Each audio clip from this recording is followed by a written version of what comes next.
has minerals and it has fiber. One problem that sometimes people have during pregnancy is constipation. So it helps by having whole grains, like whole grain bread, whole grain tortillas. So like when you're shopping, make sure if you read the label it says whole grain instead of just whole wheat.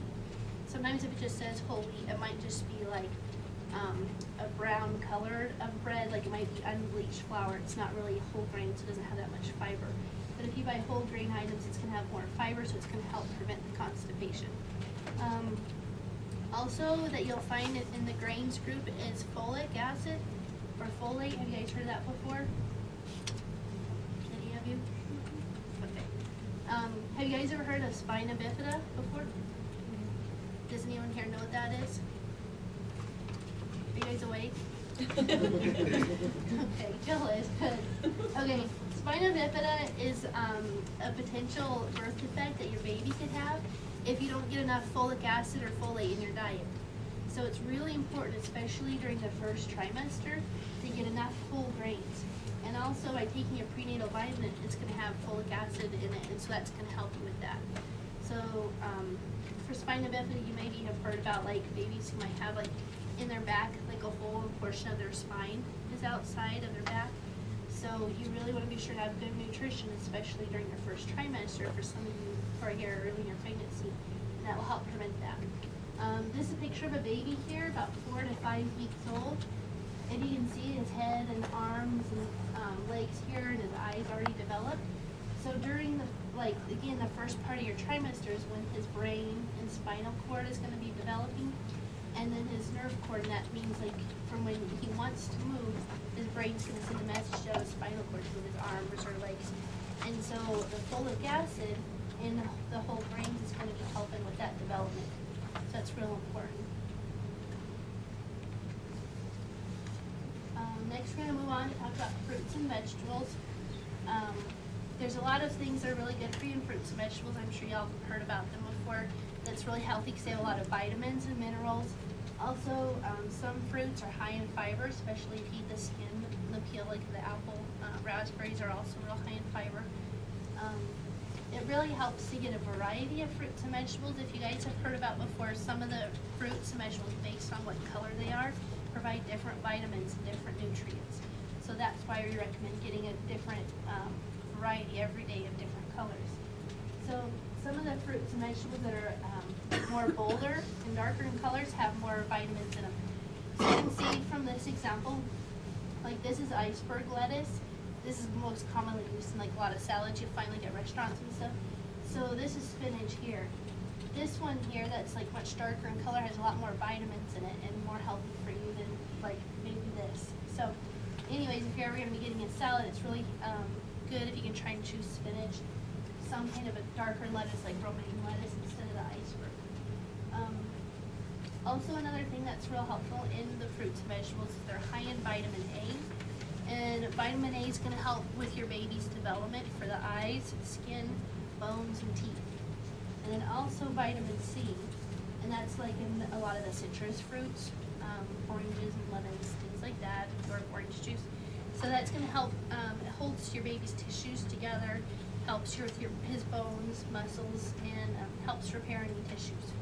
So both vitamin A and both vitamin C help prevent against cancer for you also and your baby. So it's really good also to try and have as much fruits and vegetables as you can. Moving on to the dairy group. Dairy is going to be really important while you're pregnant. Even when you're not pregnant, it's really good to try and get as much dairy in as you can.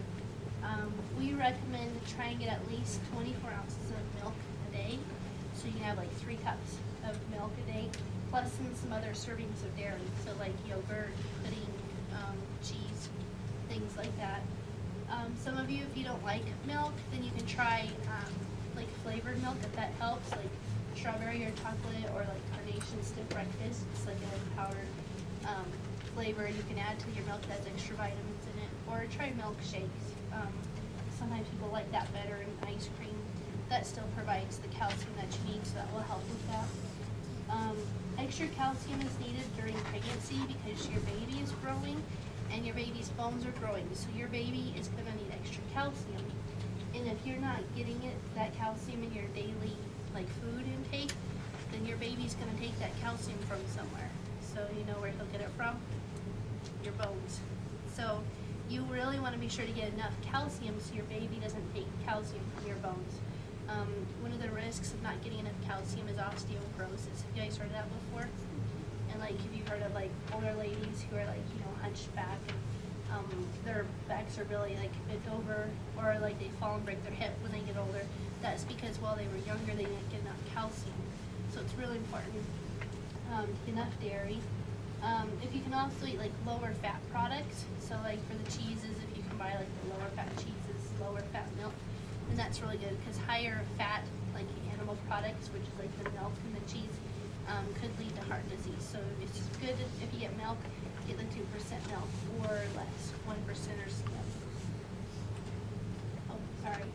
In this picture here, it shows the baby's bones are already developing. You can see that in his fingers and his arms. So that's just another way to show you the importance of milk while you're pregnant. Let's just change the subject for a few minutes. So, like cravings. Have any of you guys had any cravings during your pregnancy? Mm-hmm. Yeah. Would you like to share some of them? I crave mustard. Oh, really? Huh. Mustard? Yeah. By itself. Just by itself, huh? Yes. Huh. That's an unusual one. Anybody else? Have you had any cravings? No? Have you? Yeah. What have you had? Lime, huh? Do you just like put it in your water, or do you just eat it? Really? That's very sour, huh? Well, that's common though. It says about 19% of women crave citrus fruits and juices. So about 20% of women crave sweets of some sort, and 33% crave chocolates. Between 50 to 90% of pregnant women have food cravings throughout their pregnancy sometime. So it is very common. Sometimes, have you ever heard of pica before? Anybody? You know what that is? Yeah, when you crave stuff like that's not a food, like dirt, laundry, soap, chalk, things like that. So sometimes women get those kind of cravings during pregnancy. We really don't recommend to eat those kind of things for a bunch of different kinds of risks. But if you have those cravings, share them with your WIC educator, and they can help you find different alternatives to help meet your craving needs. Moving on to the meats and beans and eggs group. The meat group is really important. It helps provide iron and zinc. And all of you guys, when you came back here, we tested you for your hemoglobin levels, which is the iron in your blood. And so that's really important. Iron is real important in pregnancy, and it's hard to get enough iron alone from just your daily food intake. So again, that's why we were talking about earlier, why it's real important to take the multivitamin, the prenatal vitamin while you're pregnant. And iron helps carry the oxygen throughout your blood to your baby. So that's why it's real important to have high enough iron in your diet so that your baby gets enough oxygen. Also, one thing that's in the same food group is called zinc. And zinc helps with tissue and cell growth, so it helps with your baby's growth while you're pregnant. And again, like we were talking about before, it's really good to try and have like low-fat items. And so, like from the meat, can you guys see the white part of the meat? And that's all fat. So if you can, if you have some kind of whatever meat you're going to cook at home, with steak or pork chop or something, if you can cut off the fat on the outside before you cook it, then that will help to reduce a lot of the fat. And if you can buy like a leaner ground beef or something like the 90% at least ground beef, then that will help also. Also, there's beans in this food group, and then like peanuts, because they're real high in protein, so that's why they fit in that group. Anyone have any questions so far? Then the next group is the fats group.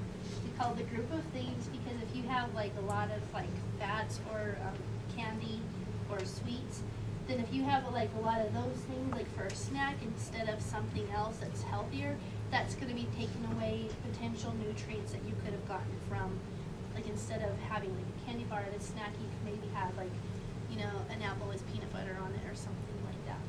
So we recommend trying to have, if you can, like at your snacks, at least 2 food groups. And so if you like potato chips, maybe try to have like baked chips instead of the fried. And they taste good. I'll tell you, I don't really always eat healthy, but